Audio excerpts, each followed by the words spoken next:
The Clay Tablets from Babylon. St. Swithin's College, Nottingham University, Newark-on-Trent, Nottingham. Professor Franklin Caldwell, care of British Scientific Expedition, Hilla, Mesopotamia. October 21, 1934. My dear Professor, the 5 clay tablets from your recent excavation in the ruins of Babylon arrived on the same boat with your letter. I have been fascinated no end and have spent many pleasant hours translating their inscriptions. I should have answered your letter at once but delayed until I could complete the translations which are attached. The tablets arrived without damage, thanks to your careful use of preservatives and excellent packing. You will be as astonished as we in the laboratory at the story they relate. One expects the dim and distant past to speak of romance and adventure, Arabian Nights sort of things, you know, when instead it discloses the problem of a person named 𝖭ᴏ to pay off his debts. One realizes that conditions upon this old world have not changed as much in 5,000 years as one might expect. It's odd, you know, but these old inscriptions rather rage me. As the students say, being a college professor, I am supposed to be a thinking human being possessing a working knowledge of most subjects.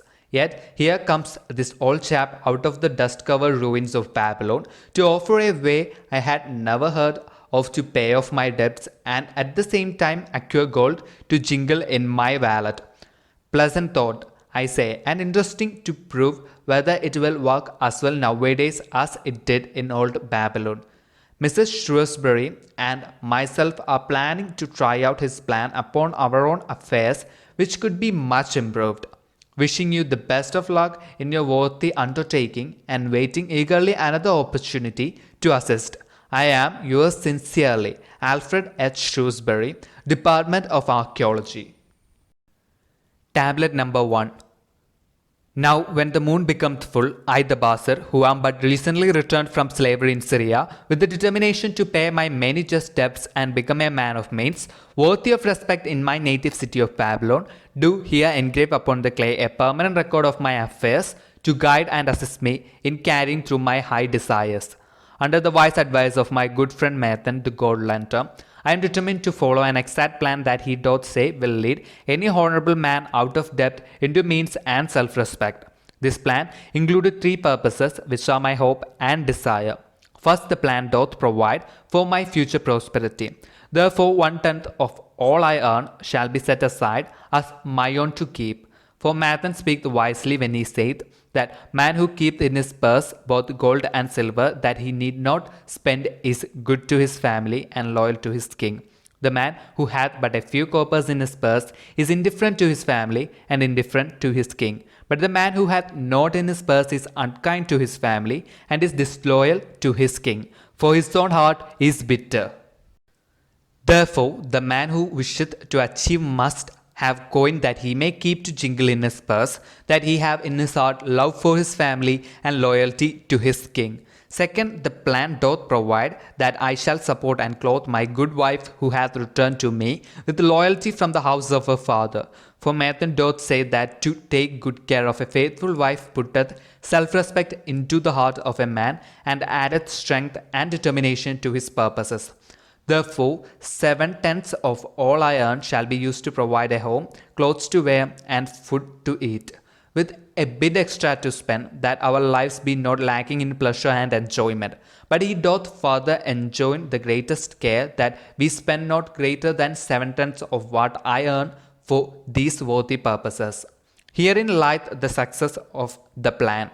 I must live upon this portion and never use more nor buy what I may not pay for out of this portion. Tablet number 2. Third, the plan doth provide that out of my earnings my debts shall be paid. Therefore, each time the moon is full, 2/10 of all I have earned shall be divided honorably and fairly among those who have trusted me and to whom I am indebted. Thus, in due time will all my indebtedness be surely paid. Therefore, do I here engrave the name of every man to whom I am indebted and the honest amount of my debt. Faru the cloth weaver, 2 silver, 6 copper. Sancha the couch maker, 1 silver. Alma my friend, 3 silver, 1 copper. Sanga, my friend, 4 silver, 7 copper. Askamir, my friend, 1 silver, 3 copper. Harinsir, the jewel maker, 6 silver, 2 copper. 𝖭ᴏ my father's friend, 4 silver, 1 copper. Alkahad, the house owner, 14 silver. Matan, the gold lender, 9 silver. Birjik, the farmer, 1 silver, 7 copper. From here on, disintegrated, cannot be deciphered. Tablet number 3.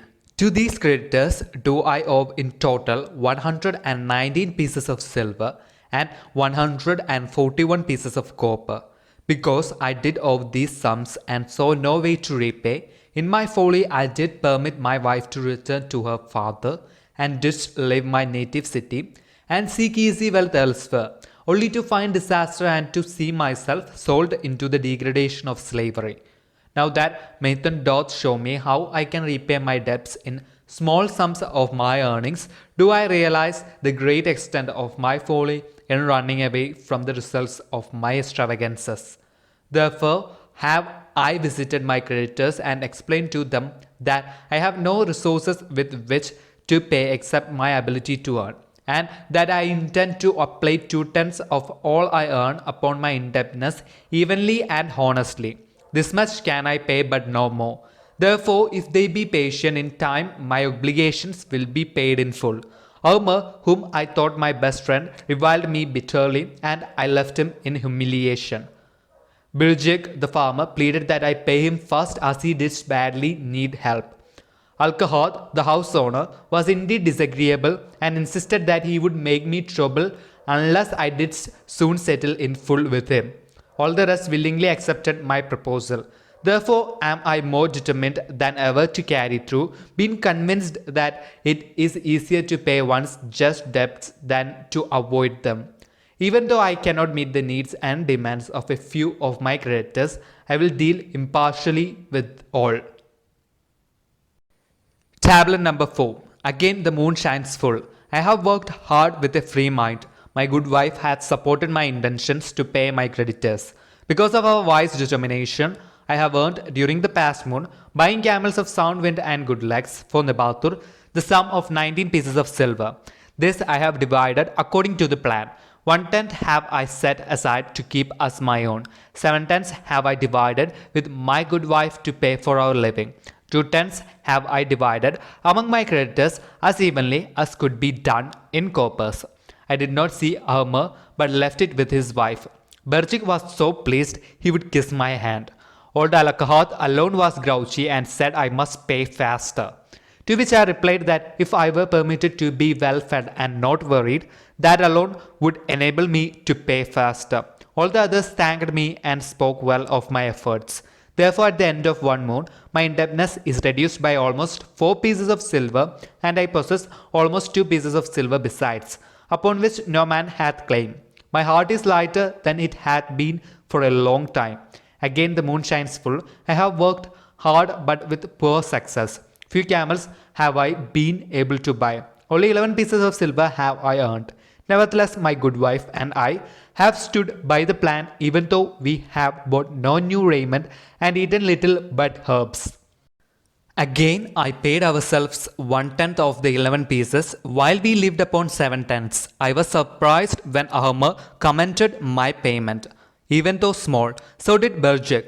Alkahad flew into a rage, but when told to give back his portion if he did not wish it, he became reconciled. The others, as before, were content. Again the moon shines full, and I am greatly rejoiced. I intercepted a fine herd of camels and bought many sound ones. Therefore my earnings were 42 pieces of silver. This moon my wife and myself have bought much needed sandals and raiment. Also we have dined well on meat and fowl. More than 8 pieces of silver we have paid to our creditors. Even Alkahad did not protest. Great is the plan, for it leadeth us out of debt and giveth us wealth which is ours to keep. 3 times the moon had been full since I last carved upon this clay. Each time I paid to myself 1/10 of all I earned. Each time my good wife and I have lived upon 7/10, even though at times it was difficult. Each time have I paid to my creditors 2/10. In my purse I now have 21 pieces of silver that are mine. I maketh my head to stand straight upon my shoulders, and maketh me proud to walk among my friends. My wife keepeth well our home, and is becomingly gowned. We are happy to live together. The plan is of untold value. Hath it not made an honorable man of an ex-slave? Tablet number 5. Again the moon shines full, and I remember that it is long since I carved upon the clay. 12 moons in truth have come and gone, but this day I will not neglect my record, because upon this day I have paid the last of my debts. This is the day upon which my good wife and my thankful self celebrate with great feasting that our determination hath been achieved. Many things occurred upon my final visit to my creditors that I shall long remember. ᴘᴏᴜ begged my forgiveness for his unkind words, and said that I was one of all others he most desired for a friend. Old alcohol is not so bad after all, for he said, "Thou wert once a piece of soft clay to be pressed and moulded by any hand that touched thee, but now thou art a piece of bronze capable of holding an edge. If thou needst silver or gold at any time, come to me." Nor is he the only one who holdeth me in high regard. Many others speak differentially to me. My good wife looked upon me with a light in her eyes that doth make a man have confidence in himself. Yet it is the plan that hath made my success. It hath enabled me to pay all my debts, and to jingle both gold and silver in my purse. I do commend it to all who wish to get ahead, for truly if it will enable an ex-slave to pay his debts and have gold in his purse, will it not aid any man to find independence? Nor am I myself finished with it, for I am convinced that if I follow it further, it will make me rich among men. St. Swithin's College, Nottingham University, ᴘᴏᴜᴛ, Nottingham. Professor Franklin Cadwell, care of British Scientific Expedition, Hilla, Mesopotamia. November 7th, 1936. My dear Professor, if in your further digging into those ruins of Babylon, you encountered the ghost of a former resident, an old camel trader named 𝖭, do me a favor. Tell him that his scribbling upon those clay tablets so long ago has earned for him the lifelong gratitude of a couple of college folks back here in England. You will possibly remember my writing a year ago that Mrs. Shrewsbury and myself intended to try his plan for getting out of debt and at the same time having gold to jingle. You may have guessed, even though we tried to keep it from our friends, our desperate straits. We were frightfully humiliated for years by a lot of old debts and worried sick for fear some of the tradespeople might start a scandal that would force me out of the college. We paid and paid every shilling we could squeeze out of income, but it was hardly enough to hold things even. Besides, we were forced to do all our buying where we could get further credit regardless of higher costs. It developed into one of those vicious circles that grew worse instead of better. Our struggles were getting hopeless. We could not move to less costly rooms because we owed the landlord. There did not appear to be anything we could do to improve our situation. Then here comes your acquaintance, the old camel trader from Babylon, with a plan to do just what we wished to accomplish. He jolly well stirred us to follow his system. We made a list of all our debts and I took it around and showed it to everyone we owed. I explained how it was simply impossible for me to ever pay them the way things were going along. They could readily see this themselves from the figures. Then I explained that the only way I saw to pay in full was to set aside 20% of my income each month to be divided pro rata, which would pay them in full in a little over 2 years. That in the meantime, we would go on a cash basis and give them the further benefit of our cash purchases. They were really quite decent. Our greengrocer, a wise old chap, put it in a way that helped to bring around the rest. If you pay for all you buy and then pay some on what you owe, that is better than you have done, for ye ain't paid down the account none in 3 years. Finally, I secured all their names to an agreement binding them not to molest us as long as the 20% of income was paid regularly. Then we began scheming on how to live upon 70%. We were determined to keep that extra 10% to jingle. The thought of silver and possibly gold was most alluring. It was like having an adventure to make the change. We enjoyed figuring this way and that to live comfortably upon that remaining 70%. We started with rent and managed to secure a fair reduction. Next, we put our favorite brands of tea and such under suspicion and were agreeably surprised how often we could purchase superior qualities at less cost. It is too long a story for a letter, but anyhow, it did not prove difficult. We managed and write cheerfully at that. What a relief it proved to have our affairs in such a shape. We were no longer persecuted by past due accounts. I must not neglect, however, to tell you about that extra 10% we were supposed to jingle. Well, we did jingle it for some time. Now don't laugh too soon. You see, that is the sporty part. It is the real fun to start accumulating money that you do not want to spend. There is more pleasure in running up such a surplus than there could be in spending it. After we had jingled to our heart's content, we found a more profitable use for it. We took up an investment upon which we could pay that 10% each month. This is proving to be the most satisfying part of our regeneration. It is the first thing we pay out of my check. There is a most gratifying sense of security to know our investment is growing steadily. By the time my teaching days are over, it should be a snug sum, large enough so the income will take care of us from then on. All of this out of my same old check. Difficult to believe, yet absolutely true. All of our debts being gradually paid and at the same time our investment increasing. Besides, we get along financially even better than before. Who would believe there could be such a difference in results between following a financial plan and just drifting along? At the end of the next year, when all our old bills shall have been paid, we will have more to pay upon our investment besides some extra for travel. We are determined never again to permit our living expenses to exceed 70% of our income. Now you can understand why we would like to extend our personal thanks to that old chap whose plan saved us from our hell on earth.